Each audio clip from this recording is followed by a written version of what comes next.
Hello, Brian. Hey, how are you? Good. How are you doing? I'm doing well. I am doing well.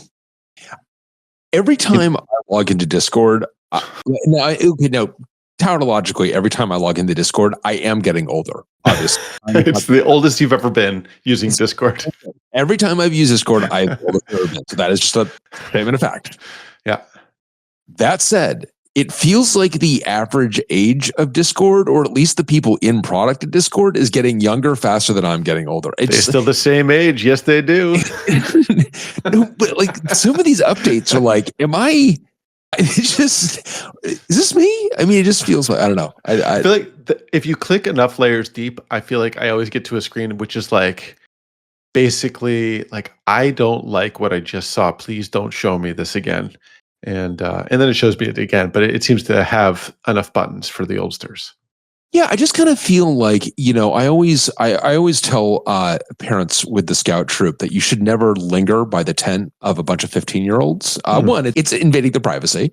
But two, you may hear some things that you can't unhear. And I just frequently feel with Discord that I am accidentally lingering by a tent that I don't. I'm like, why? What is? I don't know. I gotta get. It's creeps me out a little bit. That's what I'm saying. Like Discord, we're not all teenagers. Like there are some adults using this thing, right? Maybe that's it. Are we the only ones? Is that possible? I mean, I'm not sure this is like the perfect intended demographic in use, but yeah. They are getting like, dozens of dollars out of us per year. Dozens, maybe a dozen, but maybe.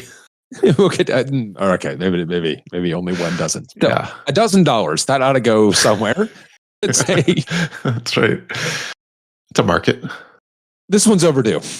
This today's topic is overdue. It goes without saying. I'm so excited. I'm so excited because I didn't realize that the events we're about to talk about occurred like 2 years ago, almost to the day. 2 years ago, almost to the day. Yeah, and then 2 years ago plus 1 day, I started hassling you about having an episode about it. I don't know that it was 2 years ago minus a day. Okay. Because part of, and we're obviously going to get to this wild tale, but we were legitimately concerned that we had stumbled across a very serious microprocessor vulnerability. Yeah, I guess that's fair. So, I mean, I think I asked about it. Follow AMD's P-cert process to make sure that we were engaged in responsible disclosure. Yeah. But then they responsibly told us to go pound sand. Yeah. It's a feature, right? Yeah, exactly. So I guess we could have done the podcast at that point. But then we needed a cooling off period after that. So I'm saying you add all these things up, it adds up to about 2 years. So here we are. That's right. Perfect. No. It is, but obviously you did the same search that I had kind of mentioned to you this morning, that if you search back if you look for TLB speculation in actually all of Oxide chat, but certainly at least in our personal chat history, it is basically you over and over again suggesting that we do this, and me not even really dignifying it with a response, although occasionally laughing at it. I do, like, at one point we were sort of like, what should we do? And I said TLB speculation or OMDB, and you're like, ooh, OMDB. I'm like, OMDB, other one. Why? The other one. Why did I give them two choices? And then I switched to just trying to convince you it was your idea.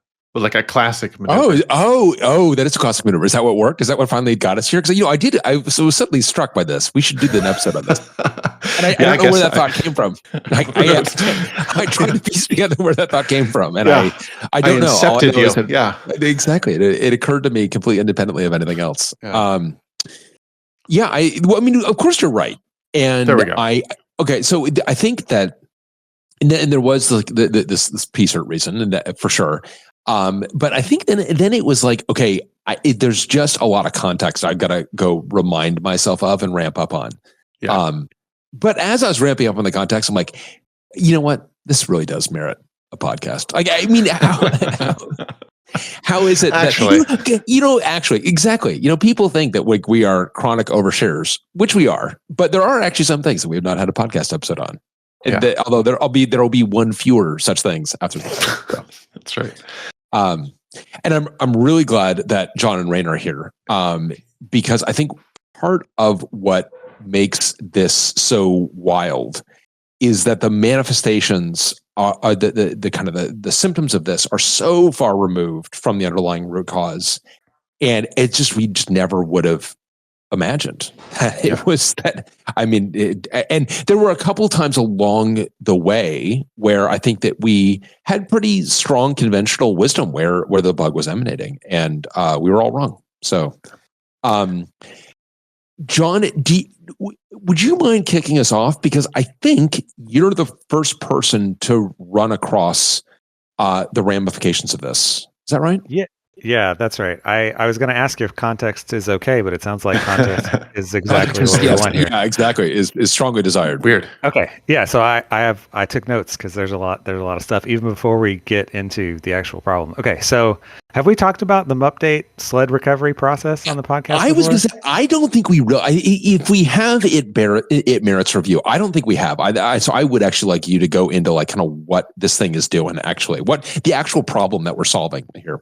Okay. All right. So we have a rack, and let's say that we have a sled in it that we need to make sure has the latest version of all software. It is possible that sled can't boot. Like, say one of its M.2 drives, the one hosting the OS, has died. It's been replaced with a new one from the factory.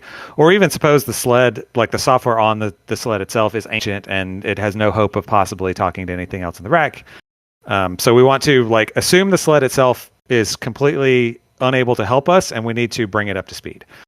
So we have a sled recovery process. I'll probably call it update a bunch because that's what we call it internally for reasons that are probably not relevant here. But the way that this works is we upload a tough repository, which is a zip file containing sort of like all the software that we might possibly want in a given release. And we upload that to...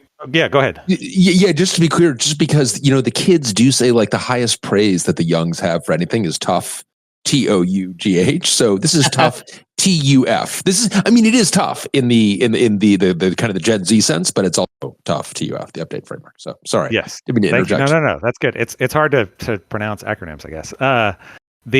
So we upload a tough repo, TUF. Which is a zip file with some, like, it contains some hashes and metadata and signing and all this sort of thing. We upload that to one of the sleds that is functional. So that the sled that we're driving the process from, this goes through a service called Wicket. It has a very cool terminal interface. I know we've talked about that on the podcast before. Wicket. Wicket. Yes. Yeah, Wicket. Wicket is great. So Wicket unpacks this zip file and then keeps the contents of it in memory for the duration of this sled recovery process, which is relevant to more of the context later. So the way this works is we got the sled in the rack that we assume can't boot. We do need to be able to talk to its service processor over the management network. That is a pretty safe assumption to make. If we can't talk to the service processor, the sled is just completely dead. So we can set a bit when talking to the service processor. We can set a bit saying when the OS boots, tell it, instead of looking on its local M.2 drives for the OS image, to ask you for it instead. And you, by extension, you service processor, are supposed to fetch it from me over the management network. And I will serve it to you like a block at a time over UDP, over the management network. And you then turn around and stream it to the host CPU over a UART, running it like 3 megabit.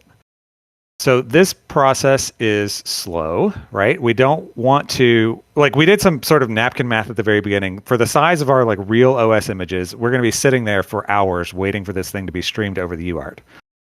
So instead, we send over a very stripped down recovery image or trampoline image. If we start posting links to code, you may see both of those names. That is sort of like the minimal thing required to bring up the networking stack, and then run a program called Installinator. And Installinator's job is to ask the service processor. Sorry, Brian, did you? I was going to say that one thing I love about this is just you're talking about this as the recovery path. And I love the fact that we deliberately use the recovery path all the time. Because, I think one of the many object lessons of this is not of this bug per se, but of this design is a recovery path that is unused will also be untested. So a great thing is that we know we can recover when we have a sled that is has never had anything on it, because we are required to do this recovery path all the time. That's right. I neglected to mention this, but this is the way that we did and are still doing most of the time updates to sleds, just like normal updates. We want to update the software. We'll treat you like you're dead and go through the recovery process. At the time that this bug happened, we had started doing that, but it was pretty early in the life cycle of like actually using this process regularly. Yeah. All right. So we've put this sled into recovery mode. We're streaming in the stripped down OS image that contains, the networking stack plus Installinator. Once that thing boots up, it takes something like on the order of 15 minutes to stream in this very stripped down OS image. Installinator starts up. It then asks the SP, also over that same UART that it itself was streamed over, it asks the SP, what are the hashes of the real OS image, like the full size one, and a hash of like a tarball of all the control plane software, right? All the services that run that are not part of the operating system. Then it uses some other stuff from our networking folks, Megamite, etc., to find peers on the Bootstrap network and ask them, hey, which of you have like an OS with hash blah, blah, blah, and a control plane software tarball with hash blah, blah, blah. And in practice, the only one that does is Wicket, the place where we uploaded the tough repository, because it's driving this whole process all along. So Installinator finds Wicket on the Bootstrap network, says, please give me OS with hash blah, blah, blah, and Wicket sends it over. This is over like the real network, so this takes seconds, right, regardless of the fact that the real OS image is considerably bigger. It does the same thing for the control plane tarball. It then writes the OS image to the boot partition of both the M.2 drives. It writes the control plane software to the right place on both the M.2 drives. And then it'll tell Wicket, I'm done. I've written everything. I'm recovered. And Wicket then powers the sled off, reboots it, unsets the recovery bit and tells it to just boot normally. And at that point, we're on our merry way, and we've got a recovered sled through this whole update, sled recovery path. If Installinator fails at any point along the way, it will tell Wicket that it has failed, and Wicket basically stops at that point. And this is sort of important. Like there are a bunch of ways that it can. Yeah, exactly. There are a bunch of ephemeral errors that don't cause a permanent failure. Like if we try a peer on the Bootstrap and it doesn't have the data, we just try the next peer, etc. Right? But like there are a lot of ways that it can fail that Installinator just by design is like, I don't know what I'm supposed to do here. I'm just going to give up, report the best error message I can, and a support operator who's already involved. They have to be on the tech port anyway to have uploaded this tough repo. They will have to look at this error and then log into the sled and see what's gone wrong. Okay, so that's background part one. Is that the sled recovery process in 5 minutes? Is that? Yeah, that's great. Yeah, awesome. excellent. Okay. All right. So background part two is that we started to use this process regularly to update all of the sleds in the rack that we have in the office in Emeryville. And we had I think Sean ran into this. I'll post a link. So Sean was on we call it dog food duty that week, where he was updating all of the software in the rack. And what happened was Installinator had reported success, and then Wicket rebooted the sled, and the sled did not boot. And this is sort of weird because Wicket claimed the sled recovery process is complete. Installinator told me it was successful, but then the sled never came back up. And when Sean got on the console, the error message there indicated that the OS image was corrupt. So the OS image has a hash in it. It's split into phase 1 and phase 2. The details aren't super important, but the OS image sort of does a check at the very beginning and says, did I find like the exact SHA-256 match of the image I expect to be here? And if not, I'll refuse to boot because I don't know what I'm supposed to do in that case. So I saw this and assumed naturally, I think, that I had screwed something up in terms of writing to the disk. Right. So like the very first time we developed this feature, like I haven't even opened the pull request yet. And I run it from a test the very first time. And I like Installinator finishes, Wicket powers it off, and it comes back on. And like there's nothing there. Like the OS image didn't finish writing. There are no control plane zones at all. I'm like, oh yeah, I'm an idiot. I did all the writes. And then I immediately powered the sled off without like F-syncing the writes. Right. So like all this was like still in development. So which you should not have to do, by the way. I mean, I think it speaks highly of you that you think that your first thought is the problem is in my code. Adam, I don't know about your first thought. My first thought is like, oh God, the problem is in either we have either data corruption. Somehow we've got data corruption in ZFS, which is bad. ZFS is not the business of data corruption. And the only time I have seen data corruption in ZFS has been when it has been handed corrupt data, or we've got something much more pathological that's happening in the hardware or system software. So John, my mind is going to like much, much darker places, but in the same vein of like somehow there was corruption that happened between writing this data to disk and writing this data to stable storage disk, but writing this data to stable storage and then arriving on stable storage. That's right. So I went back and double checked. And when I was developing the feature, I'm like, I am not a ZFS expert. Let me go ask someone who is. So I'd asked Robert, like, what should I do if I'm writing these images? And then I'm going to immediately, like, the very next thing that happens is literally like the sled gets powered off. And Robert gave me a list of things to do, like f-syncing the drive, like flushing the disk write cache via an ioctl, which I never would have thought to look for, on my own. This is why we have people around like Robert I can ask, which is awesome. But I went back and double checked, and like all of that is there. Like I did all the stuff Robert said to do. So I did the thing that Dave has said this to me probably a half dozen times in the last 2 years, is like, if we have a problem and we don't have enough information to fix it, what other information do we wish we had? So like go add extra logging or details or whatever. So I opened a pull request and I was like, okay, installinator gets this package of data from Wicket and then it writes it to disk. So there's the first time that we get it from a peer, and there's sort of like the last time that we've sort of written it and we're going to claim success. I'll put checks at both ends of that, right? So after we fetch data from Wicket, I'll just double check the SHA-256 hash, right? Like we ask for it by hash, so we're supposed to get a payload that exactly matches that hash. That's what Wicket is supposed to give us. So I put a check in at the very beginning, right after we download the thing, and then at the end, after we write it to disk, I just go back and reread the disk and compute the hash again and make sure it matches the thing that we already checked that we pulled from Wicket, which again, like we asked, this whole process is like based on SHA-256 hashes matching. Yeah. So with the assumption that we will catch this corruption, we wrote something that we thought was good, then we read it back. I mean, my assumption is when we read it back, it's going to be corrupt.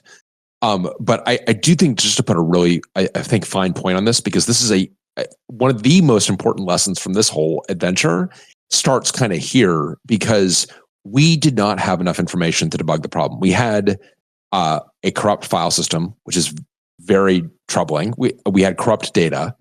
And too often one can create for oneself a false dichotomy of, I'm going to root cause it, or I'm going to close it as I wish this were not a bug. And there is actually a very important, essential in this case, and in many cases, middle ground, which is, what information do I wish I had that I don't have? And how can I take a half measure? It's not satisfying because we're not fixing the problem. We're modifying the software without fixing the problem. But we are now going to hope that this bifurcates the problem space in some way, that we are now going to take an implicit failure and make it an explicit failure, or we're going to have an assertion failure trip. We're going to, in some way, we're going to, when we see this again, we're going to have more information. I think this is like one of the most important things about this. Sorry, John, not to put too sharp a point on it, but this is really essential. No, it's great. Like one of the best things to me about working at Oxide is that when something goes wrong, especially if it's non-deterministic, like the sled thing that Sean ran into, right? He had updated like, I don't know, a dozen sleds. 2 of them failed with this error. And when he re-updated them, everything was fine. And it's sort of tempting to just let those things go, right? Like, oh, if it's like a problem, but you just like try it again and everything's fine, just let it go. Like, I've certainly had coworkers in the past where like that's enough to move on, right? But we can just, I don't know what you're talking about, that other thing that happened. Like, let's just unsee that. Exactly. Like it's just, we hit some weird edge case, I'm sure it's fine, right? But like no one at Oxide has this attitude, which is fantastic, right? It's like, no, that should never happen. If it did, we need to figure out why that happened, right? Yeah. Yeah. Okay, so that led to this PR. I'll just link to the PR. And in review, Rain said, so in the initial version, I just put the checks in. And in PR review, Rain said, hey, should we retry if we like try to fetch the thing from Wicket and fail, should we retry? And I said, no. And I put a block comment in the code. The PR is very short. I basically put my reasoning for why we should not retry. And that is that Wicket has unpacked this tough repository that has its own like cryptographic checks on the contents. It's now holding all of those contents in memory. We have been told the exact SHA-256 of a thing we're supposed to fetch from it. And we ask for it by that SHA-256. So we're like, hey, Wicket, give me the OS image with this SHA-256. And it streams it to us over the Bootstrap network, right? That we're not like, at this point, we're not going over the management network and the UART, right? There's not like, this is just regular old TCP between like two closely connected computers going from its memory to my memory. And we've addressed the thing by hash, right? So like any way that this could go wrong is like super disturbing, right? So I put this check in basically because I was afraid that Wicket was like serving the wrong artifact, right? Like our tough repository has multiple OS images in it. Maybe somehow, even though we're indexing by hash, maybe it just screwed up and unpacked the wrong thing and put it in the wrong place, whatever, right? Like that's my expectation, is that if this one fails, it's because there's actually a bug in Wicket. It's giving the sled the wrong data in some non-deterministic case or something. Right. And also, so again, it's great that you're thinking about like the failure modes in your own software. I mean, my mind is just running wild. I mean, we built our own computer, right? We trained these DIMMs. Like this is, anything could be like spin the wheel, right? It could be anything. Spin the wheel, and in particular, like it is ECC memory, and we hadn't had problems with memory corruption yet, but it's like, and that is like where you get like really, really terrifying, where we have something that is deeply wrong in the hardware or the lowest level of the system. So we're just like, anyway, I'm so glad you did this, because like, all right, let's go. I'm pretty much braced though for there is something that is this is something in the IO path that is corrupting this on the way down, is kind of my thinking. And John, this is all TCP, right? This isn't UDP. Yes. So UDP was used so the management network runs exclusively on UDP. So like streaming this recovery installinator image over goes over UDP and then over UART. But at this point, installinator is running on the host. It's brought up the real networking stack, and it has found Wicket and is just talking TCP to Wicket to download this stuff. Like HTTP, TCP, like all of that. That's right. Yeah. So I put these checks in. I put the one in at the front and the one at the end.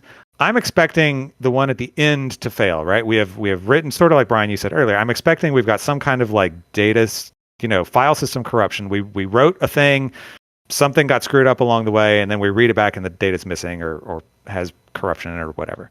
So I merged this, and then my part in the story basically ends because I literally went on vacation for the very next week. So I will hand it over to someone who was around that next week, I think.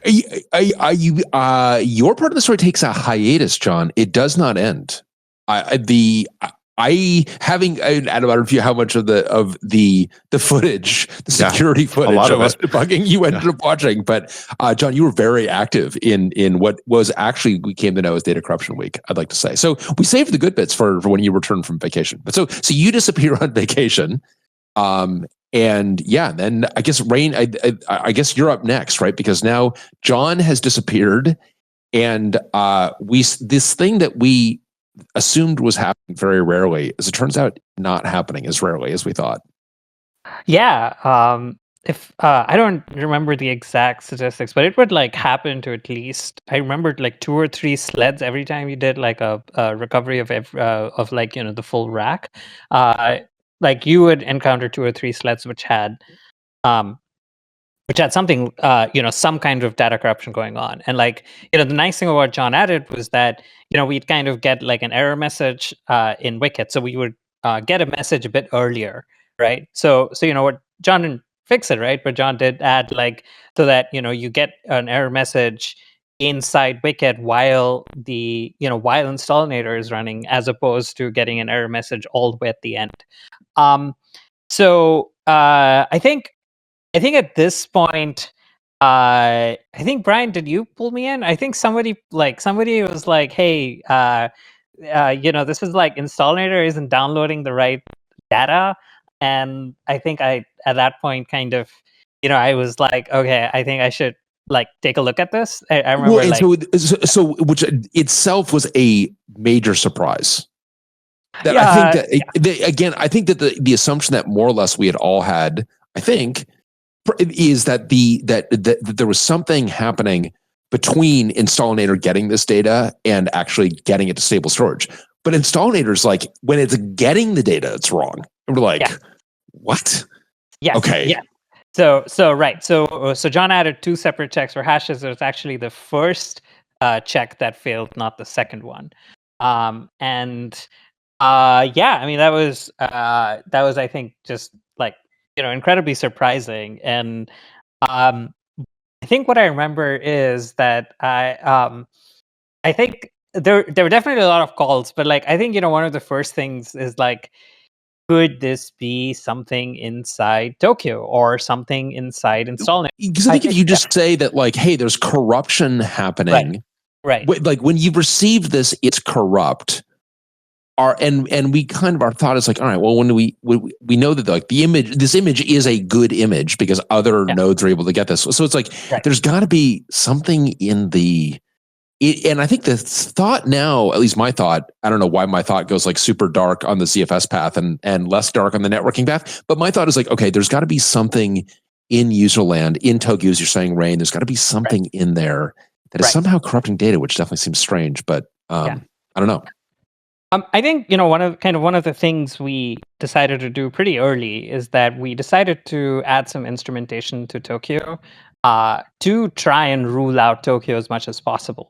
Bryan, did you want to talk about like some of the dtrace probes and stuff that we added? Yeah, did we add that as part of this? I kind of forgot, and this is where it gets a bit murky for me too, because Rain, at some point, you get this to be, you're able to separate Installinator from this kind of difficult environment that it's running in, or a little one that's a little harder to debug, and you're able to get this just kind of like reproducible on a gimlet. I think that was a major lurch towards getting this thing understandable. So like Installinator is this automated process, right? Like it's part of this bigger process, and it just kind of is this autonomous thing that runs. So I think one of the first things we did was that we can actually run Installinator as like an independent binary. And so one of the first things we did was all right, we have a server running Wicket on another host. So, we're getting something like the production use case that is failing. But then over here, we're logged in over SSH and we run Installinator by hand over SSH, doing the same things that the autonomous Installinator would be doing. And we get to see these, these errors happen even with that. And like, you run it in a loop, like sometimes it works and sometimes it fails. And it's failing like, I think 10 to 15% of the time or so, which is which is like, which is a very tough number, because on the one hand, it means you 100% do not have a product and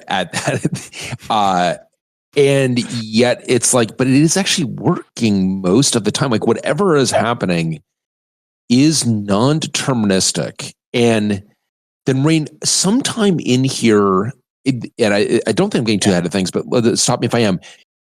We're like, okay, we need to actually, we know that there is no, I think, run of zeros in the actual tough binary that we're getting. So we begin to modify the code to be like, and we know that like one of we determined that like when we were seeing corruption, we're seeing the wrong thing.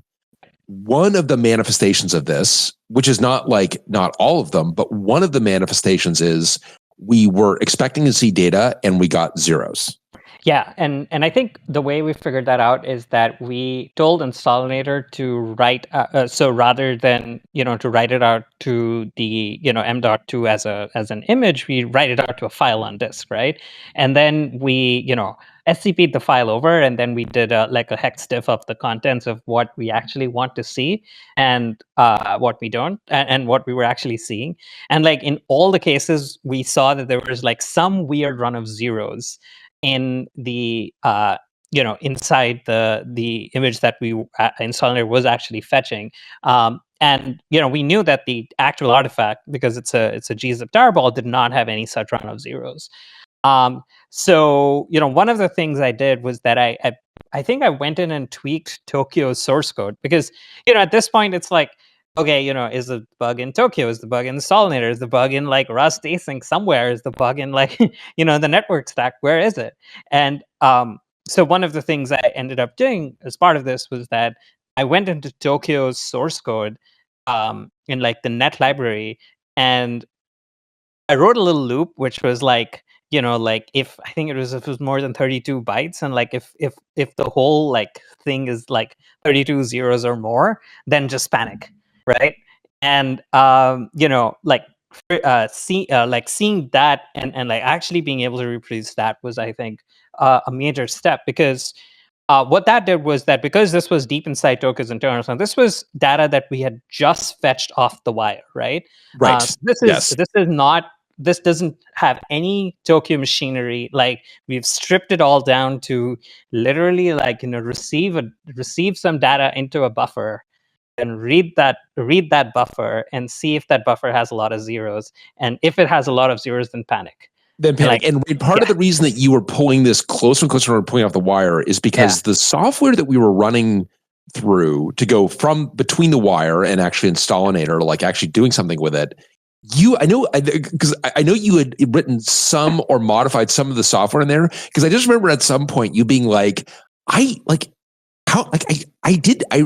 did property-based testing for this. Like, I don't see how this could be broken. Like, you were genuinely like frustrated at the gods of like, I accept that this was a bug in my code. And I just know that feeling where like, I'm beginning to break down because like, I think this code is correct, but it's obviously not correct. And so you're just like chipping away at it to be like, okay, it's gotta be in my code, gotta be in this code. And then like get to the point where it's like, okay, wait a minute. Now I'm like, before my code hasn't executed yet, and we're getting a run of zeros. And like, I should add something here. I think this was sort of important that we put the checks on. So earlier I said we pull two artifacts over the network, right? We pull in the OS image and we pull in this gzip tarball of all the control plane artifacts. We were seeing the control plane artifact fail at a much higher frequency than the OS image fail, even though like it's not different code paths at all. It's just like run the same code path with two different hashes. But once we figured out the zeros thing, the host OS image is not compressed at the point at which we're downloading it, and it actually does have long runs of zeros. So if we were seeing corruption that zeroed out buffers as they were coming in, like a lot of the time as we're pulling the OS image, that's actually fine because the real data was also all zeros. But because we were also checking this gzip tarball of control plane artifacts, that one failed much more often. Yeah, right. Well, so we get to the point where, Rain, you write code that says if we've got a run of zeros here, we're going to panic. Yep. Right. And then at some point we decide to also. I remember like one of the moments when you really begin to feel the fabric of reality start to tear is you wrote code saying, if we've got a run of zeros here, we're going to panic. And then we're going to println like the actual buffer. Yep. And then panic. Yep. And what we were seeing was that we would hit that code path and just say, we detected a run of zeros. But then the println would print the correct non-corrupted data. And it was super crazy. This is about when this is when we begin to like slip, and you begin to realize like, oh God. I know you just said it, but to reiterate, the code was literally like, if zero, print if value. If zero, print the value. Print the value. Which, like, you're like, hey, dummy, you just said it was zero. Like, why are you printing it? It's got to be zero, and it's got to be zero. No, it's actually it's good data now. Now it's good. Now it's been uncorrupted. It was corrupted. Now I have decorrupted it back to its original state. And I just remember single stepping through that, and we're like, yep, we see it. Not a bunch of zeros. It's not. Wait a minute, why is it not a bunch of zeros? Like, we just checked that it was a bunch of zeros, and it was a second ago. It was just. You're right, tearing at the fabric of reality. The fabric of reality. Okay. So and actually maybe it was before we got the because then the other thing that was very odd is like, okay, so we've got like, why are we executing this conditional incorrectly? We're using dtrace a lot heavily, obviously. And in particular, and also I would say that, in our strangest reference to a previous episode, Adam, in all of this, we recorded an episode of Oxide and Friends on manufacturing the first rack. That's right. Right. Like you have to leave the call and we gotta take a quick break from Data Corruption Week to go talk about manufacturing the rack and pretend like we still have a product, because by the way, I'm pretty sure we don't right now, because all it does is corrupt data some fraction of the time. So let's just put on our bravest possible face. Let's just, splash some cold water over those tears and let's go record the podcast, everybody. So I don't know. I'll have to go re-listen to that podcast, knowing that a part of me was like actually terrified that we had no company. So that ends. Great podcast. Thank you for all the operations folks, that Eric Anderson, a bunch of other folks that joined us for that. And then we get back on to continue to debug, and we just go further and further down the rabbit hole of just like nothing. Everything is weird. And Adam, did you re-listen to any of that, by the way? Because we get to the point where we're using dtrace all of the time to try to understand this. So one of the things that we're doing is like, okay, so there is some like, are we seeing like we're snooping the wrong line? We got cache corruption. We've got, if there's something, some CPU structure is somehow is incorrect. So what we would do is we would stop the process after it hit that conditional, and then we would stop it for some period of time and resume it, and it would then the ePrintlen would print the correct data. And you're like, what? And then you would go in and you would inspect it. If you took a dump at that point, when you hit that, if it's 0, if you actually took an actual, if the system aborted and panicked, you would see one thing. If you went in with tracemem, you would see something else. So it's like we begin to, so tracemem is a dtrace action that traces memory, and we begin to think that actually tracemem itself is wrong. Yeah, and maybe that's what the problem. And maybe we have actually like 2 bugs here. We've got like a data corruption bug, and then we've got like a tracemem bug where it's showing it just nothing made sense. And it just absolutely nothing made sense. And we are we're finding like, okay, so what if we actually like when we hit the corruption. Because the thing is, like, once you started hitting the corruption, you would continue to hit the corruption, which is very odd. If you didn't hit the corruption, you wouldn't hit the corruption. Once you started seeing it, you would continue to see it. And so that was kind of a strange artifact. We did the experiment of like, okay, when you hit this conditional, I've detected the corruption. So instead of panicking, we continue to operate. Let's stop the process. Let's move it onto a CPU that it's never been on before. So we're actually going to create a processor set with a couple of cores over here. They're never going to have run this process before. This process has started seeing the corruption, and it started kind of flickering with this data is like flickering between corrupt and not corrupt. We'll move the process over to the CPUs that is never executed on. And I'm like, okay, this is going to be, then the flickering will go away because there's there is some state, some machine state that is incorrect. Yeah. And then, but you would move it to CPUs you've never seen, and it would continue to flicker. And you're like, what's going on? Yeah. And if some of this feels like, what was the hypothesis there? I think we have departed from like scientific method to sort of, what if we randomly perturb the system and then see what happens? Okay, well, so actually we are, this is true. So I think that the methodology, I mean, we're definitely bewildered. Yes. I think we are, and this, so an adage of mine is that bugs can be psychotic or non-reproducible, but not both. And when I say psychotic, I don't mean just like difficult. I mean, like when I say psychotic, I mean ripping at the fabric of reality. The fabric of reality that is created by the computer, by the operating system. It creates these abstractions that we view as kind of as bedrock abstractions. And when those start to break, that's a psychotic bug. When you have a thread that is executing on 2 CPUs at the same time, it's like, it can't be. It's like, right. Well, no, it can't. I know, no, it definitely shouldn't. That's right. But it's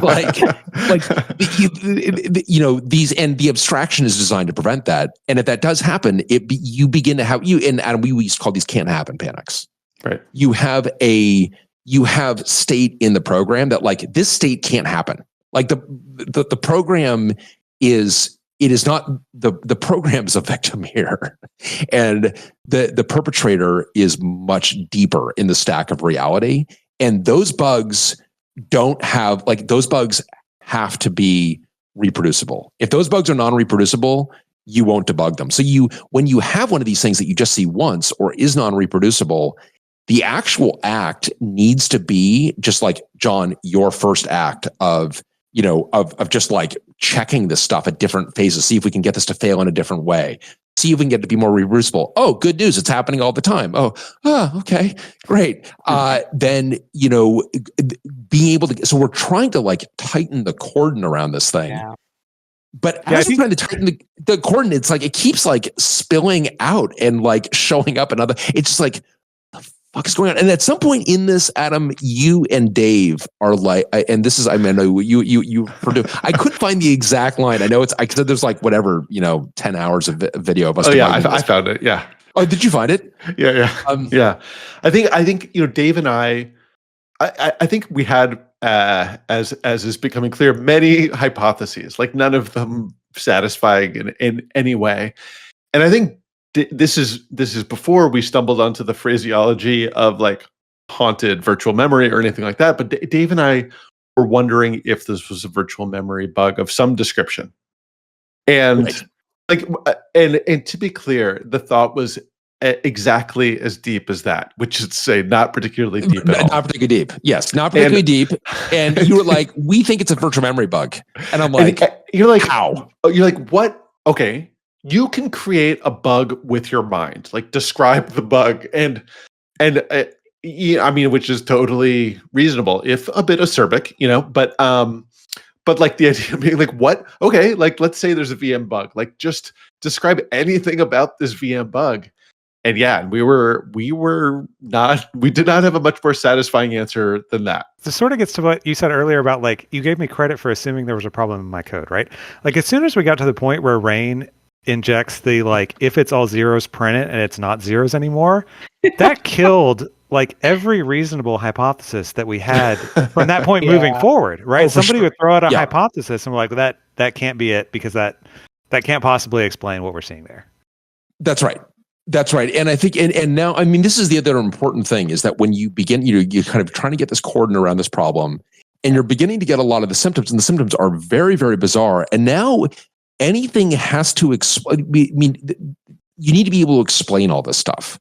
And, I think that one of the pathologies, I don't think we see at Oxide, but I think one sees in the broader world, is where people find a bug that's not the bug. And, in this case, it's not, even if you were to find other data corruption in the program, you'd be like, well, okay, that's great. That's a bug, but that can't be this bug, because this bug has got these very, very odd symptoms of this kind of flickering on and off, of oscillating between our actual correct data. This is what is so bizarre about this thing, which was unlike, honestly, anything I'd ever seen, where it's you're seeing the correct data, and then it's nope, now you're seeing just wildly wrong data, not even close to correct data. And then, there's your correct data again. It's back. It's what the fuck?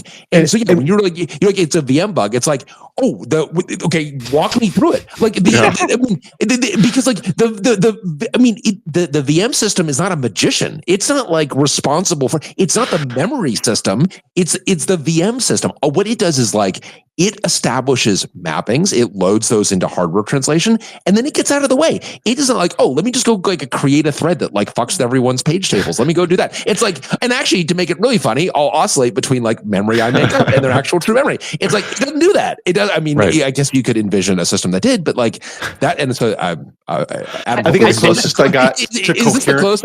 Yeah. I think the closest I got to coherent on that was like, what if there's some sort of page aliasing, right? Like this, physical page is like mapped in two different locations and you're sort of fighting over it. But of course that does not explain why, like it explains corruption, doesn't explain why, like you would pull a rabbit out of the hat and suddenly it would be the right data again. So, that's right. Well, and I think so. Then this is where you do get to the thing. So, like there are, and you don't have these issues on this particular microprocessor, but there are. If you have a virtually indexed physically tagged cache, you can end up with aliases in that cache, right? Where you can have, and you can have the same. And there are things that you need to go do to make sure that you don't actually have, you can get data corruption if you don't manage those things properly.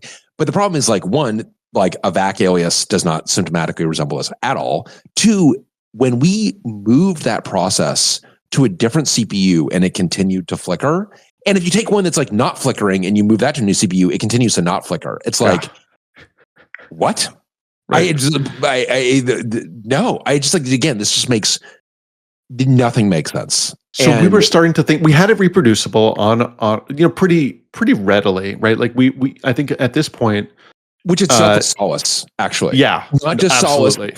Solace, not just solace from, because now it's not just solace from the perspective of like, okay, this is like we do have a coordinate around this thing, like but it's also like another thing that is so strange about this is like so reproducible over here. If we had something again like my fear of like, you've got a DIM issue where you've got like corruption in like the memory system of where we have like an SI issue, right? It's like, it would not be this reproducible, right? Or if we had, it's like, why is this? And the fact that it was like so strangely reproducible was solace to me that we're not seeing like core dumps all over the place, right? Which is what we would see, if you really screw up. If you have truly rampant data corruption, like you will see, this is when LS dumps core, right. And these are not good days. Exactly. So we had it reproducible. We still had lots of theories. Like we thought KPTI was potentially involved. We thought maybe, as you said, maybe TraceMem was lying to us, although we couldn't really get our heads around that one particularly. Well, and it's like, okay, TraceMem's lying to us. Like, at one point you're like, I'm gonna go look at the code for TraceMem. And I'm like all 6 lines of it or whatever. I'm like, I don't know what you think you're gonna find, but like, because I mean, it's tracing memory. It's really not like you're gonna find what it's like. You're like, this is like 6 lines. I don't see how this. Like what? Like, oh yeah, sorry. Did you miss the flickering code I put in the TraceMem where I give you the wrong answer some fraction of the time, where I roll the die and give you the wrong answer? Yeah, sorry. Was that a mistake? Should I not have done that? Exactly. We also we still had not let go of the fact that or the thought that it might just be I think we described it as sort of like a pedestrian userland bug. Like basically we've got multiple threads in this process that are somehow conspiring to fuck us up. I am gone by the time we are flickering. I'm like, this is not like, this process is a 100% victim. I don't understand how yet. I just watched you and Keith having a chat about that, where we're like wrapping up for the day, and we're like, yeah, that's a real possibility. Maybe you're just I think one of the things we did see, looking at some of this history, was that I think if we had pinned it to one specific CPU, we wouldn't be able to reproduce it. But then if you pin it to like say 8 out of the CPUs, you would be able to reproduce it. So I think that was like, one of the concerns about that. But I mean, I personally like, I think I don't see how you get to flickering from there. Yeah. Like we also like this thing that would pretty reliably reproduce did not reproduce on any other system. Like we ran it under Linux, we ran it under Mac OS, and never saw it. Right. Well, and in particular, not on a Lumos on stock gear. This was just on the homegrown stuff. That's right. Which made it even more terrifying, of course. Yeah, exactly. Which is I'm glad you find that relaxing, John. That definitely caused me shortness of breath. But no, it did make it odder. And I think, Adam, you're right in that I'm like, if you suppose that there's a bug in tracemem and there's a bug in the program. So the flicker is somehow being caused by tracemem, and the truth. But then you're like, but why is the program is actually detecting the corruption? Also, we're here because the program detected corruption. That's right. And we just did a if 0 print value, and it's not zeros. Right. It's not zeros. Anyway, I think it's safe to say we did not have a solid hypothesis. No, and then I also love the fact that you could stop the process for like a minute and walk away, then resume it, and it would start flickering again. Yeah. So you could stop the process for a minute, move it onto a CPU it's never been on, and it would flicker. And you're like, what is going on? All right. So that is like, but again, I think we end that night being like, we're going to get this thing. And whatever it is, this is super weird, but it is, the fact that it's so isolated is actually, and also, the other thing that is actually that I took solace in, the operating system is not dying.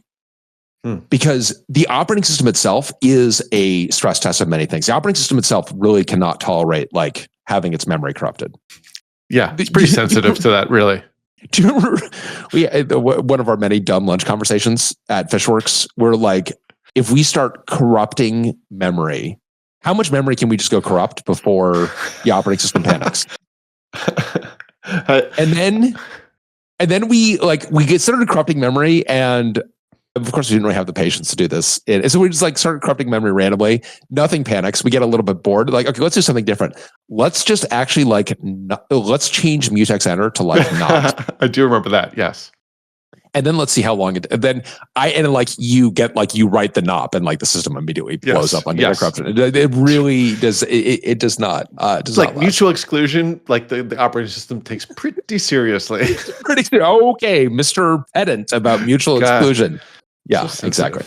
Yeah, exactly. But so the fact that the operating system is not dying is also like this is a big program. It runs all the time. It very much relies on the correctness of the hardware at the least. But goddamn, this is weird. Whatever this is. So then we get to the next day. And Adam, this is when, and I'm sure you went to rewatch us getting back together that next morning. Yeah, and we did, and not initially, but like I think everyone, we had pulled in more folks at this point. We were trying lots of different theories on lots of different systems. John is definitely back from vacation because John, I was. You were. I don't know if you were. Yeah. Well, John's it was just. I got back from vacation, and Bryan is like, "So while you were gone, we saw this comment that you wrote, right? Which is like the one that I put in there, like why we should never retry this because the only possible explanation is something horrible has gone wrong." And Bryan basically said, "Hey, by the way, something horrible is going on, right?" Oh my gosh, I forgot that. Yeah. Well, welcome back from vacation. It's all broken. Unfortunately, you thought we're all kind of in there. Yeah, and I feel like there's this aphorism that like all systems problems are either kernel problems or compiler problems, and I feel like in the back of my mind I was trying to turn this into a spreadsheet problem. So I was like just doing sort of random analysis on the virtual addresses, and the weird thing that I kicked over was like all of the virtual addresses of the buffers that were corrupted were really highly clustered. In fact, we had this. A heap that was almost like I think like 2 gigabytes in size, and all of the addresses came from a range that was like 600K or something in size. So it's just a teeny fraction of the heap, and I had no idea what to make of that. I almost hesitated to bring it up just because it was such a clearly meaningful, but also like, so what? Like I have no idea what this could possibly mean. Yeah, and my comment that this might be a VM bug was so poorly received that maybe I'll just keep my comments to myself. Yeah, exactly. My smart ideas to myself, right? So this, I mean, and I don't know, and actually, even re-listening to it, I honestly can't tell if it's just like false modesty or if you genuinely don't know if it's relevant. But I think I think you can just live in that kind of ambiguity. That was definitely not false modesty. That was definitely like I am a little embarrassed that I was just like looking at numbers. Like I felt like I was doing astrology on virtual addresses. These are all Sagittarius. Exactly. There's one that's a Virgo. Never mind. Actually, never mind. No, scratch that. Oh, what a Sagittarius thing to say. Yeah, exactly. That's right. No, but I'm like, that is definitely relevant. I think that is definitely relevant. And okay, and you look at it, it's like, okay, they're not so tightly clustered that they're in. I mean, this is part of what made this is like, it's not like they're in the same cache line by a long shot. They're within the same 600K range. Turns out it was actually like, it would have been a 2 meg range. Right. Spoiler alert. But 600K, when you've got a multi-gigabyte heap, is like, okay, that is definitely interesting. And this is like, okay, this is, and we started calling it the haunted VA region. Yes. And it's like, we have a haunted VA region. And this is where, so there are a couple of things that are kind of interesting. And to be clear, VA meaning virtual address. Virtual address, yeah. And the thing, so one thing that to me was really about that, first of all, and we've said this in the past, but debugging is something that really scales very well, kind of surprisingly well, actually. Yeah. And then it's also like really amenable to remote work. We've talked about it, in our RTO or GTFO episode in terms of like the importance of being remote in Oxide, but the fact that we are, and we're obviously recording it as well, but like the fact that you can have people be in the conversation at zero cost to the conversation. And there's whereas like in an office, you're like, okay, like now like the 30 people gathering around like one person, which inevitably is going to be like, do you really use Dvorak? Or something like that. You know what I mean? Like there's going to be, totally. And you're going to be like, actually there's a faster way to use that. And you just like, it feels like inevitably there's like a level of like backseat driving that's just in the monkey brain. Yeah. Well, there's so much value. Yeah, and just the recording it, because then I remember Keith joined in, but late, but then he was able to catch up by like watching part of the recording.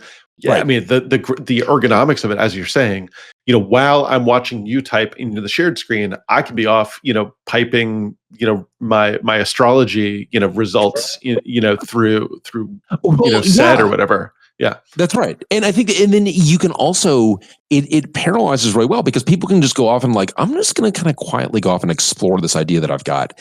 Yeah. And I'm kind of getting all of the data, but I'm not, and there's no kind of drag induced from that. And then, so once we are at that point of like, oh, wow, this VA region is interesting, then John and Dave both kind of in parallel and talking to one another, but begin to work on different ways of reproducing this. I think Dave was actually writing maybe even a C program. John, you were doing this ballooning where you're like, okay, let's take this thing and I'm going to inject a balloon and I'm going to force its VA range to be into the, so it's, in other words, I want to force this thing to allocate out of the, when it allocates in the heap, I want to be able to force it to allocate in a certain address range. Yeah, I had completely forgotten about that. I had just run across a commit. So we ended up, I mean, maybe this is jumping ahead a little bit. We ended up actually committing a variant of that balloon exercise to Installinator itself as a workaround until we could get this thing really fixed. Oh, wow. Do you remember this? So this commit, I'd forgotten that. Wow. So this commit still exists. Basically, we allocated a vec of 2 gigabytes at the heap at the very top of main as a way of like sort of forcing us past the haunted VA region. And like we merged this like the day, like as soon as we realized that's what the problem was, like I don't know how long it's going to take to actually fix it, but we can just avoid this region completely by just sticking a vector there that we never touch and just guarantee everything else is above that. Rewatching the recording, I love how quickly we latched onto the term balloon because it's such a fucking stupid idea of like, hey, why don't we just create a vec? And then I think you had to like print out the last element of it to like, we were sort of worried about the compiler outsmarting us. And balloon kind of sanitizes what is kind of a dumb idea that we all came to and thought was the best idea we had. And actually, just rewatch that. I'm not sure what John. I think John, you came with the term balloon, but certainly, VMware's got the term balloon. Yes. Force a guest. Yeah, you the kind of to force a guest to get rid of memory. So, and Adam, I don't know if you just rewatched that recording today, but when we got to the haunted VA region, you may have. Again, Keith is on there. You may have caught me saying this looks like Rich, and I stop. I'm like, I won't say the rest of it, and. So that's a reference to Richmond 16, which is a bug that we had at Joyent. And this is where in different symptoms, but kind of rhymes in that there was a PA region that would get stepped on. And as it turns, and minutes after boot, and this is actually physical address, physical address, and you can argue that the headwaters of Oxide can be found in Richmond 16 because this was the BMC. We believe it was the BMC that was doing this. So the BMC was just stepping on our memory a long time after we had booted, like a long time being like, seconds, minute. It's just like, actually, I'm still using that memory, I think. And it was one of these things where we were chasing this thing for a long time before we realized like, oh, it's actually hitting the same region, the same physical region. And we just ultimately ended up just being like, okay, we're just not going to allocate out of that region. But it was, so I stopped short of, because I didn't want to, the Richmond 16 cast a long shadow at Joyent, as did OS 1028, which was another data corruption bug we had that actually ultimately was data corruption that could manifest itself in on-disk data corruption because we pushed the corrupt data to the disk. So we're beginning to get all these flashbacks. But when we were talking about we also did, again, Adam, I don't know if you watched all that recording, we did have an interesting sojourn into Scooby-Doo, a little Scooby-Doo discussion there about. Yes, we did. Yes. And I feel that this bears reemphasis because I feel that Scooby-Doo on the one hand has left the generational chasm. My kids all are Scooby-Doo scholars, which I appreciate. They definitely, kids watch Scooby-Doo, which you can, you can drop a Scooby-Doo reference to basically any living human at this point, because even the boomers going to get it. Because it was on Prime, but Scooby-Doo is ultimately the fabric that binds us. It's our nation's Shakespeare, yes. It is. It really is. It really is. But with this very important shift where Scooby-Doo, and I feel it does represent a shift in the zeitgeist. When Scooby-Doo, when we were kids, there's the ghost at the amusement park. And as it turns out, it's actually at the end, it's the crooked operator who's trying to scare off the kids or whatever. It's always I feel like real estate scams. Isn't that what weren't real estate that's scams right. 30%? Yeah. Don't you think that's right? I feel it's but there was always a rational answer. And at some point between then and when my kids started watching the remade Scooby-Doos, no, the answer is it was a ghost. That's the conclusion. And I'm like, what? Where's the end? It's no, Dad, it was a ghost. I'm like, who was the ghost? Who was the ghost? What part watch the post-credit scene, right? Where's the crooked real estate deal? This is obviously, and I'm like, no, this is a real problem. This is like a decline in scientific education in this country, where it's no, now it's just ghosts happen. And I'm like, sometimes the answer is ghosts. Pretty straight line to anti-vaxxers from this. I got to tell you. I just, not to turn into one of those podcasts, but anyway, it's a problem. Love it. I'm old school Scooby-Doo. We don't. The answer is not a ghost. The answer is a crook, and we're going to find the crook. But in the meantime, we have a haunted VA region until we actually find the crook and unmask them. Right now, it really does feel like a lot like a haunted VA region. And then while we're looking at the number, Keith is like, okay, wait a minute. I actually recognize that number in terms of the actual hex address. And the hex address is where we map the RAM disk when we boot. Yeah. So we end up with a mapping that we use to map the RAM disk that we intend to discard. This ends up being this is a temporary mapping. And Keith discovers pretty quickly that, there's a bug. We don't correctly discard this mapping. And if we do correctly discard the mapping, then the problem goes away. Yeah. And on the one hand, you're like, problem solved. And you're like, what? No. Right. No, that's the ghost can't be the answer. That's still having a ghost be the answer. Because it's not a mapping in this process, right? It's a mapping in the kernel. It's a mapping in the kernel. And it's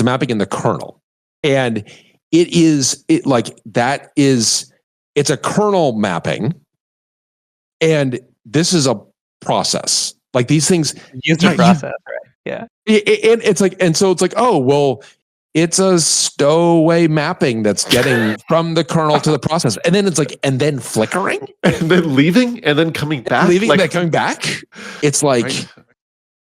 that's not making sense. But we do have like a kind of important breakthrough in that, like, okay, it does, if the mapping is present, this problem happens. And and in particular, we could see that if the mapping is present, and at this point, by the way, we are actually, this is another like kind of important breakthrough, is like, okay, we got the haunted VA region. We don't need installinator at all. We don't need any of this stuff. If this is like and in particular, I'm like, actually, I can just and I'd kind of forgotten that we had done this. I can just use dtrace to show the bug, because I can do using the copy in action, copies memory in from a user region into the kernel, and we can go into one of these, the haunted VA region, which we don't expect to be mapped in a process. So we would not expect this to that copy in to be correct. We would expect to get an error. And just an artifact. Effectively, like a safe segv almost. You can imagine from dtrace. That's right. Reading memory that's that's not mapped, but it's like a soft error rather than like crashing the process. Yeah, and something that's extremely important in dtrace is like, it's very important that when you are doing a copy in from a process, for example, or you're just tracing memory, if you give it an address that is incorrect, it's very important that obviously we can't panic the system, clearly. So what dtrace does is dtrace gives you an error. It gives you an explicit error. Like, you tried to do this and that address is not there, but your dtrace program continues to run. Like, the program's not aborted.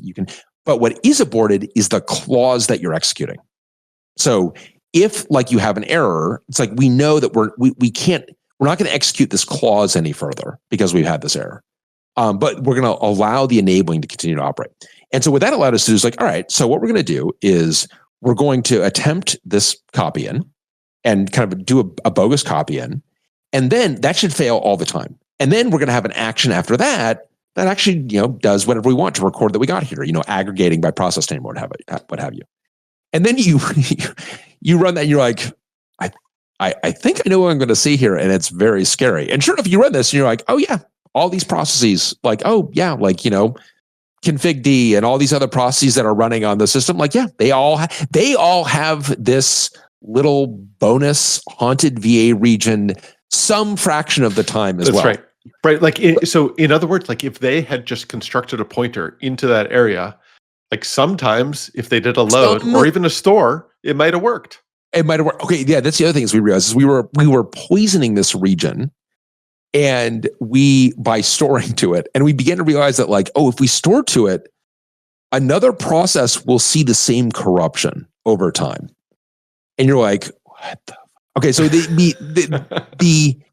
so there's some, and then we like, okay, so this memory, and Keith was like, I can't remember if this memory is being deallocated or not. Like, I think it must not be being deallocated, because otherwise we'd be just kind of corrupting random memory all over the place. But we, okay, so we are. We now can see this in every process, and then we can also see that, like, okay, if I go into that page table and if I clear the access bit in the kernel's page table, so clear the access bit, my dtrace program that is doing the copy in is setting the access bit. And this is like, okay, this is both good and terrifying. Good, because like we're beginning to connect some dots here, and like there's blood in the water. We're definitely going to get this thing. Bad in that, like, this page table is like over here, and when we are doing the copy in, we are on a CR3, which is kind of the base of the page tables, that is going to be pointing into that the user address space. It's like it somehow is accessing this other page table. And the other kind of interesting data point that we had across this is, like, it definitely you needed a context switch to flicker. That's right. The oscillation between good and bad data required a context switch between them. That's right. You had to like go in and out of the kernel to see this. And you're like, okay. So then you begin to add all this up, and I become increasingly convinced that like this has got to be speculation. And we have got to be, there's got to be something that we are doing where we, and in particular, this has got to be, and it should be said that this address, and I'm gonna upload the doc that we sent ultimately to AMD, and that will go into the details of, and I don't know that it even does action portion. It doesn't even say proprietary confidential on it. But this was the doc that we submitted to them, and that this kind of describes now the entire problem. But the thing that is important to know is because of kernel page table isolation. You kind of mentioned this in passing, Adam, but this is really important. So KPTI had to be invented by us all at the tip of a bayonet due to Meltdown. So Meltdown, people remember Spectre and Meltdown were the annus horribilis of 2018. So this was discovered in early 2018, January 1st, I believe. 2018 is when that was kind of publicly disclosed. Spectre, these were both bad. Meltdown was extremely bad. So what Meltdown allowed you to do is get the CPU to execute speculatively based on addresses that you weren't allowed to read, you as a process. And you could then execute conditionally based on that speculation. And you could use that to actually begin to figure out what was in, and then by using a timing attack, figure out what was in cache and what was not in cache. And that in turn allowed you by kind of changing the way you do this based on every bit, you can actually begin to like map cache lines that you can't read, which is very scary. And in particular, Meltdown was very, very bad because there's no like worker, like the CPU's busted. This is the Intel CPUs just flat out busted. And fortunately, they discovered that you could prevent this by having true kernel page table isolation. So in other words, it used to be that you would have a user application and the kernel would be pointed to from the same CR3, and then there's a bit that would basically determine whether this was a user mapping or not. And but as it turns out, that bit is like, okay, well, apparently we're going to ignore that bit. So what we're going to actually do is we're going to move you.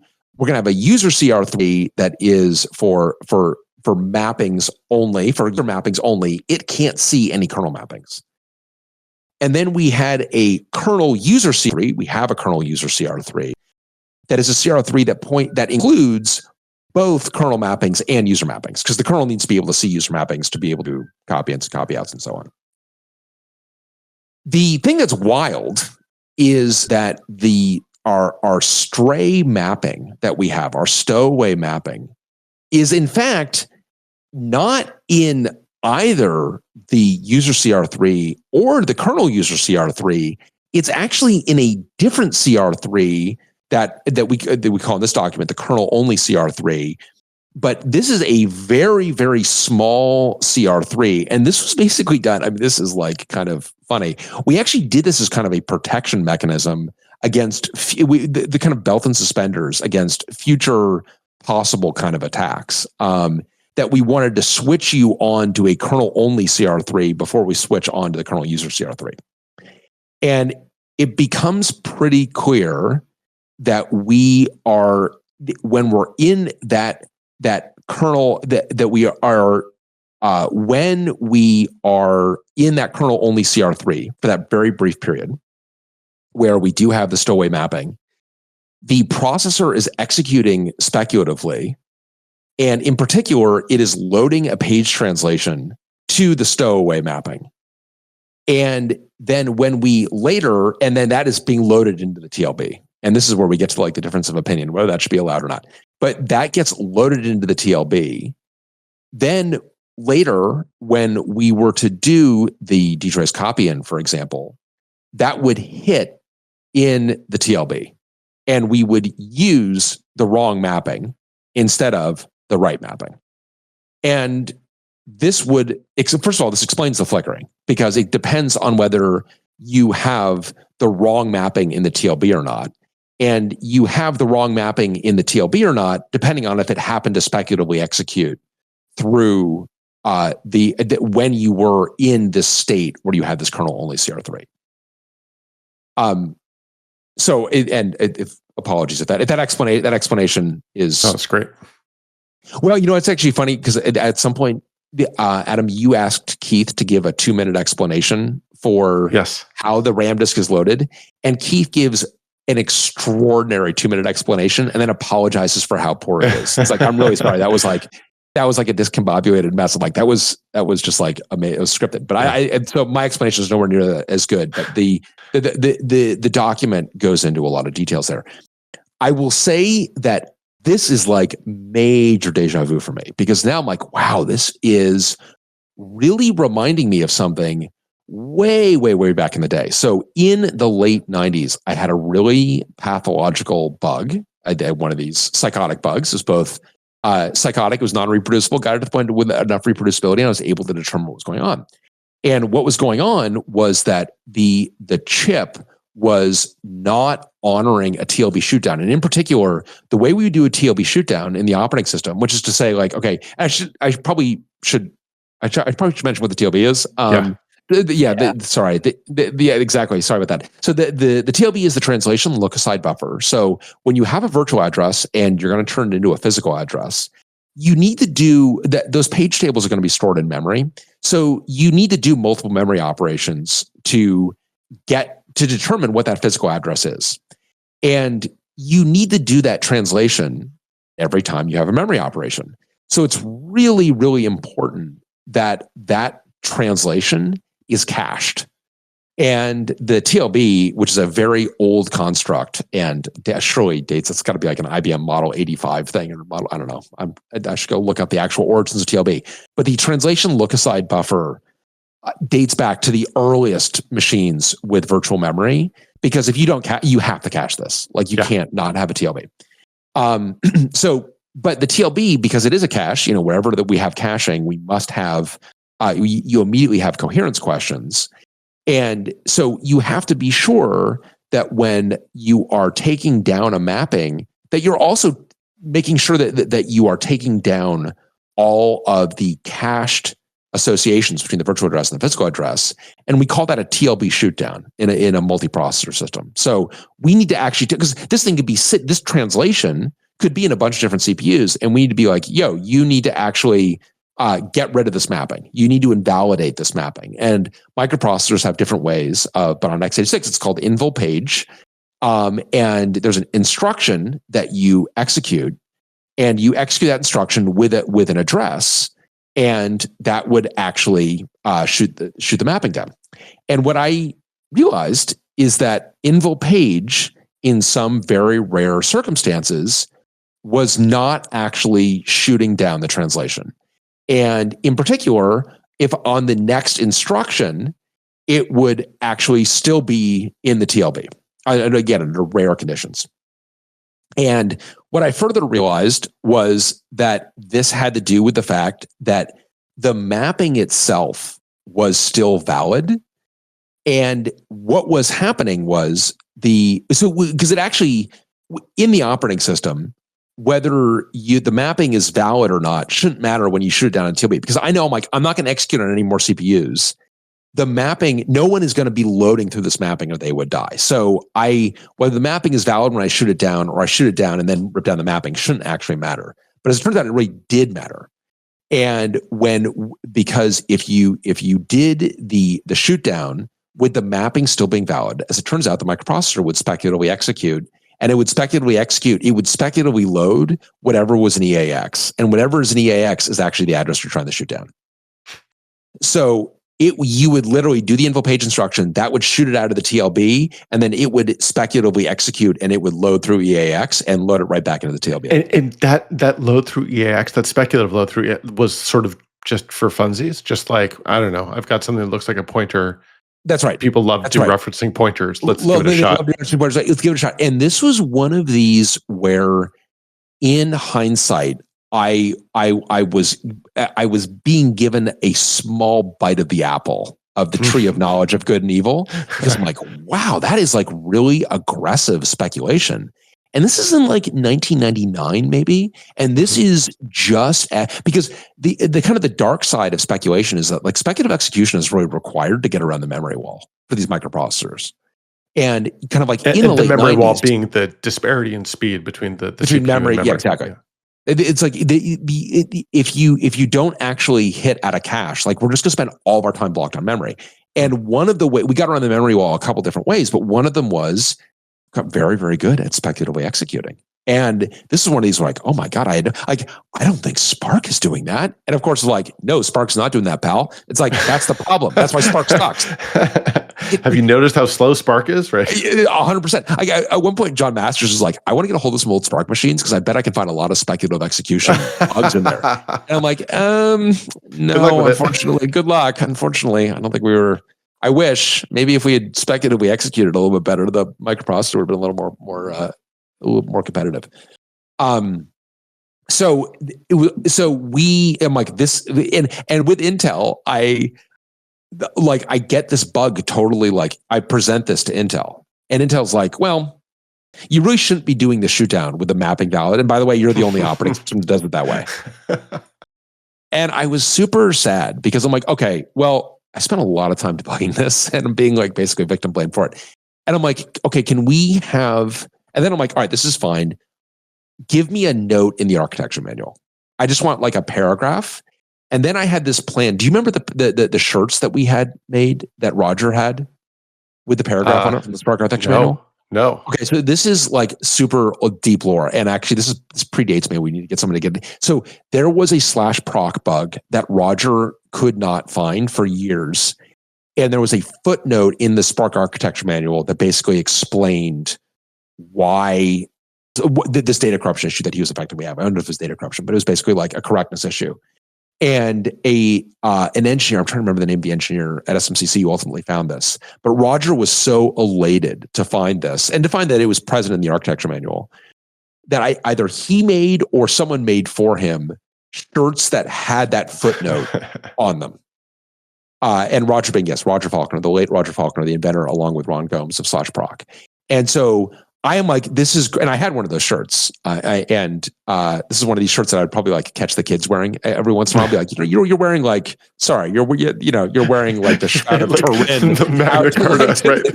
Exactly, that's right. You just wrote someone's phone number on the back of the Magna Carta, by the way. But I got that shirt. I think so. I hope still somewhere. So I have the same idea. I'm like, they will do the architecture note, and then yes, I will accept the fact that like our operating system was, I guess, incorrect. I don't know why, but we will correct it. And then I will have this t-shirt, and at least I'll have the t-shirt. And I'm like, so can we, I'm like, it seems reasonable to like clarify in the architecture manual that at the time that an invul page happens, in order for that invul page to be correct, there must be no valid translation in the page tables. Like that feels like a very reasonable, right? Does that seem reasonable? I mean, another way I'm saying it feels very reasonable. And they're like, no, we're not going to say that. I'm like, how about like an email or something, like an erratum, or like could you maybe send a clarifying bulletin? They're like, no, we don't feel like doing that. I'm like, okay, all right, well, this has been fun. So that was I'm like, wow, this bug is really, really similar. And so how did we ultimately determine that speculation was involved? Fortunately, there are ways to disable, and these are like super deep in the innards of the CPU. This is not something that they really expose, but you actually have MSRs that you can use to disable certain speculative features, which is actually really valuable. Yeah. And I really appreciate our huge shout out to our folks, to Will Foreman, Paul Grimes, a bunch of other folks at AMD who've been working really hard to get us the necessary documentation. So we actually had the ability, like we actually know what these bits mean. I'm like, we can go disable first of all, I tried to disable like all speculative loads. I did something that was like a big hammer. I think I did. Maybe I that's what you said on that demo day video. You disabled all speculation. Yes, very big hammer. as it turns out. Like machine slows to a crawl. They're like, oh, okay. So let's not, okay, never mind. Let's not do that. But if I, so you got to have a little bit more fine tune, but fortunately there's a way to disable, you can disable speculative TLB loads and then read loads, and then you can disable, so you can, in other words, the TLB being loaded speculatively, which interestingly, like dramatically reduced it, but didn't eliminate it, which is like, oh God, okay, interesting. But if you disable both that, and you can also do it on the instruction side. So if you actually, that completely eliminated it. And you're like, oh wow, interesting. So it's like something is also interpreting it as on the I side, on the instruction side. It's like, or speculating on the I side, right? Speculating on the I side, yeah. It's like, wow, this is amazing. And we did manage to reproduce this on, we had this on Milan, which is in development on the time, but we are also able to reproduce it on, because once we knew exactly what this is, like, okay, we can go reproduce this anywhere. We don't actually need to be on a gimlet. We just need to create the stowaway mapping, and then we can actually see this.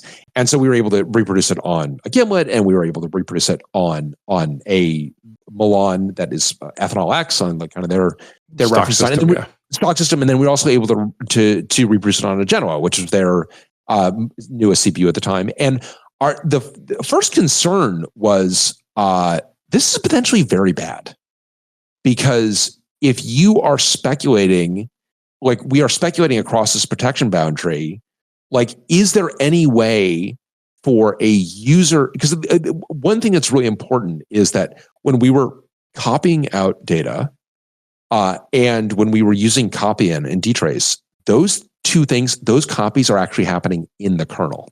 They're not actually happening at userland. So part of the reason we were observing this when it first came out off the wire is because it is the kernel that had copied it out to us. So if that user process attempted to load from that same VA, and this is why we saw the pattern we saw, if the user process would load from that same VA, it would, what it would see would actually be the correct data. So which is like why you're like, okay, but if it was, the incorrect data was copied into it, the corrupted data was copied into it. So you're like, okay, is there a way, and this is kind of our question to AMD, is there a way for this to be seen in userland? And can you then, and our kind of assumption was no, but is there a way for this errant speculation to be abused in some way to undermine KBTI was our other kind of concern. And AMD's answer, pretty similar to Intel's answer from a generation and a half ago. It's basically like, nah, it's fine. Nah. And then, now I will say this about AMD, and I'm like, okay, so what about like a note in because as it turns out, we are the only, I mean, again, we're used to this, but we're apparently the only operating system that has, because the issue is that we're going from we're going between two CR3s in the kernel. And this wouldn't be an issue if we only actually had the more conventional thing of, sort of like, okay. So what about a clarifying note that if you do this, you should be aware that speculation can occur across this? And actually, to AMD's credit, they're like, yeah, sure, send us the paragraph. And I just haven't done that yet. I probably should. I probably should have said. So like AMD is much more receptive to the paragraph, and I really owe them the paragraph. So I think it's like the other reason I've been reticent to do this as a podcast episode. I feel like I got so instead, we're giving them this. We're giving them this. We're giving them the gift of a podcast episode. And, I don't know. I guess this is just what makes me like an older and wiser engineer, is that I'm no longer, I've grown out of printing errata on a t-shirt and wearing it on my chest. Like that's a phase, as it turns out. That's like a phase that you grow out of. So it's good to hear. Parents of kids who are printing out architecture manuals as t-shirts, like just be patient with the developing brain. It will, that one of the things we were talking about the other day, Brian, is like, what if we had not hit this in Installinator? Oh, God. So what if this, we had never used this virtual address range because there's no reason why we needed to have. what would have happened? Like, this all just gets very close to what if the Confederacy wins the Civil War. I feel. I mean, in terms of just like, it's like. It's just not good. 100% not good. Short answer, not good. Long answer, short answer, not good. Worse. Long answer, subject of much historical fiction. And you can, the man in the high castle, but for data corruption. It's hard to know where we would have seen this. I mean, we would have seen it. It feels like, the thing that I find chilling is that we would have seen it in a way that we wouldn't have even known how to bifurcate it. You know what I mean? It's like we could have seen it, and it's also like corrupted. I don't know. Here's another question: like, had we seen it before? And because I think there were like some tough to understand issues with cockroach. And I know we've talked about cockroach debugging a couple of times, but not impossible that thing had a big heap that could have wandered into the haunted VA range. Yeah, I mean, the good news is that you can eliminate this very quickly. That is like, if you don't have this VA mapped, not this problem. Because if you don't have the VA mapped, it means that you were in the business of just like fishing in addresses that you didn't have mapped. And it's like, what do you have, a 6 V handle? I mean, this right, that's kind of what you do. Is this what you do for kicks? Like if you I don't want to kink shame a process, but like if this is kind of what you do for kicks, like that's. But so you have to have this thing mapped realistically for this to be. And now that said, I mean, you can, unfortunately, the corruption happens at such a distance. It's like if you had it mapped in the past, I mean, it's like, yeah, it gets ugly. Yeah, it gets ugly. It gets scary. Very good that we caught it. Yeah. So I feel like, a bunch of lessons. I do feel like the one of the most important ones to me is, John, the very important half measure that you took. And because the other thing that you did that I thought was really good that I can struggle to do is you did that pretty quickly. Do you know what I mean? Like you didn't let's analyze this for 6 months. It's like, no, let's just this is scary enough that we just need to, because that was pretty quick as I recall.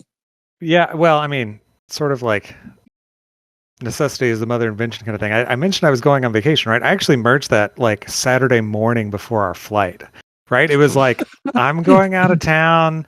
Like I screwed something up in writing the OS image. Let me at least put some stuff in here to save everybody else the time of like, it's corrupt and you don't find out till after. Sort of like Rain said, right? Like it's much better to get an error during installinator than to find out like a sled won't boot after. I'm like, I'm just going to save everybody some time and fail this thing. So at least they can like know to retry it faster. So if I hadn't been going out of town, would I have still done that? I don't know. Right. That was 2 years ago, but right. Lucky break. Well, it was a lucky break. It was a very lucky break. And then I think as we began, and then I think that to me is a big lesson. I think another big lesson, I just think we saw this a lot. It's like this really benefited from the parallelization, and lots and lots of people contributed to the debugging of this. Yeah. And and sometimes it's like I was listening to the recording, like I really appreciated like Nils is trying to reproduce this on a non-Oxide system as like our reproducer, like non-Oxide being like x86 running Helios, but not and that's a really valuable endeavor, right? Even though it didn't, and because it's like if that yields something, it's really important. Other people are like, can I reproduce this in a different VA range? Because that's really important if we can do that. So I think that the parallelization you get with debugging, it's kind of surprising to me that debugging is so parallelizable, but it really is, especially when you have an existential bug. It's always, that's. Yeah, no, but you're right that like the way that we debug, the way we do these group debug sessions is very different. Not something we did before the pandemic. Not something I had done before the pandemic. Maybe you did it, Joyant. But it's really a great way to do it. It's a great way to do it. I mean, I think it happened a little bit via chat and less over Meet, but it's great. Yeah, I think I also love that you get just watching the recordings of this. And I think another lesson from this is I really appreciated the recordings. It was great to be able to kind of walk through all this. Oh, someone's asking like, where did we land on this? What was the solution? So sorry, and I did kind of gloss over it. The solution is there was a bug in the operating system, and I realized unfortunately got moved from Omicron to St. Louis, which meant that because there's that is not publicly available, but I'll get this bug publicly out there so people can look at it. We'll get it in the show notes. There was a bug in the operating system that kept this errant mapping. The mapping should have been flushed completely. So that mapping should not have, that was a stowaway mapping, should not have existed. So the fact that there was a stowaway mapping, that is actually the bug. And so CR3, the kernel only CR3 really should be very empty. And it shouldn't actually be a problem that the chip can speculate across this. So that is the actual problem. And then with this kind of like note of like, if you have something in your kernel only CR3 and you've got another CR3 that is also kernel accessible, you can actually get speculation across these two. So if you have a mapping in the former that's not in the latter, you should be aware that you can load translations, which again is now a non-issue for us because, but was a grave issue for us. Right. So that's the actual proper fix. And then John, I think we got rid of the balloon. I trust. Yeah, it lasted 48 hours. Right. Yeah. Right. For me, I think, it was really nice to be able to rule a lot of things out because, again, like, coming in, it's like, oh, all of a sudden you're seeing this corrupt data. Like, it could be so many things, right? But being able to use dtrace and like, instrument Tokyo and just being able to narrow it down to that like little section where we've eliminated almost all of our user land stack. We are like literally receiving bytes from the buffer. I think the other bit that I think is really helpful, just kind of looking back at the issue was, this does use some unsafe code. It uses uninitialized buffers and so on. So we did try to add a little bit of like, can we like force the buffer to be initialized? And like, that didn't help. But it was really nice that because this is Rust and like, I think, if this were in C, I feel like it would be so much harder to actually track what's going on, at least for me. Totally. Yeah. And I think, Rust is kind of really narrows down the scope of unsafe code in that sense, which is really satisfying. Yeah, that's a very good point, Rain, that I think that just in general, when the more robust one's foundation is, we don't expect odd behavior. So when we do have odd behavior, it's kind of like we need to stop everything and really understand this. Yeah. And I feel like, we've had a bunch of these. You can, Adam, ring the chime as you see fit or not. For the Debugging Odyssey episode, which is another one where, and I feel like we've done enough of these that we don't have really second thoughts about it. But if one did have any second thoughts about it, you're like, oh God, no, these are we've so often you get this thing that has, and this was very clearly of serious consequence. So like there would be no even internal debate about whether this is the right thing. But sometimes you get something where it's like, well, no, this doesn't feel to be of serious consequence. Like in Dave's case, it's like we are actually, yes, when I run this, I'm going to get random seg faults. But we're not actually seeing it in production. Turns out it was random data corruption that could have bit us at any time. And I think it is but Rain, to your point, when your foundation is kind of sandy, and then it's kind of like this thing kind of dies for a bunch of different reasons. And I don't know, if we stopped and debugged all the data corruption, we wouldn't do anything else. Yeah. Like, okay. And it just limits the scope of what you're looking at, and you've got just so. Yeah. No, I think that was also really important in this. I think there's only a certain amount of budget that folks have, like just a certain amount of patience folks have for like debugging these issues, right? And I feel like in many other environments that budget gets eaten up by, and I've been in roles where like we'll just restart it, whatever, corruption happens, but no, corruption does not just randomly happen. It's worth getting to the bottom of it. And like, ever since we fixed this issue, I don't think we've really seen any instances of corruption, right? Certainly not in Solinator, but in general, like, I don't think we've seen that. No, of course, I hope you're frantically knocking on wood because you're you're just like actually summoning a tsunami of corruption. But yeah, no, that's exactly right. And I think it is just the more solid your foundation, the more you know that this investment is something that's important. And so it's going to pay off. So I think it's like when and this is why, like, I mean, this is where you have this kind of like exploding tech debt where, well, everything is like broken. So now we've got a lot of these kind of mysterious behaviors and we can't stop and investigate them. It's like, well, okay, what if we built it the right way from the beginning?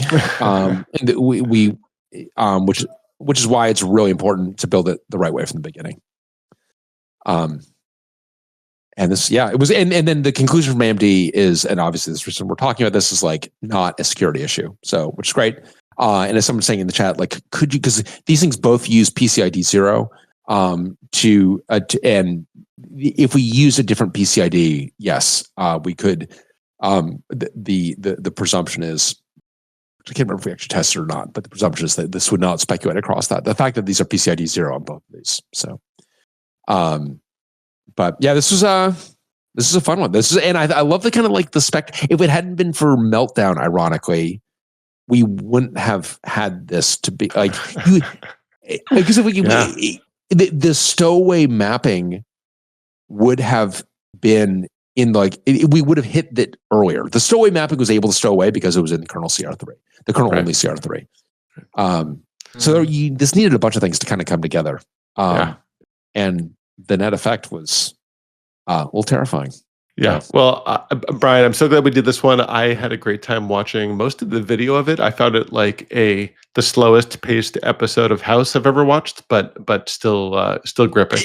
Yeah, the video is funny. Also, I thought, it was very funny to watch the video. There were a couple times because we would all just be on there in silence, wondering what the fuck is going on. I'd be like, did I pause this thing accidentally? Oh, I go, nope, there we are. We're all just like staring at our screens. Staring into the middle distance, yeah.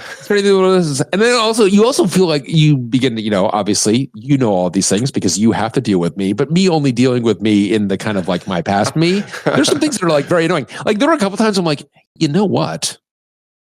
Silence. I'm like, wait, who would say something like that? What?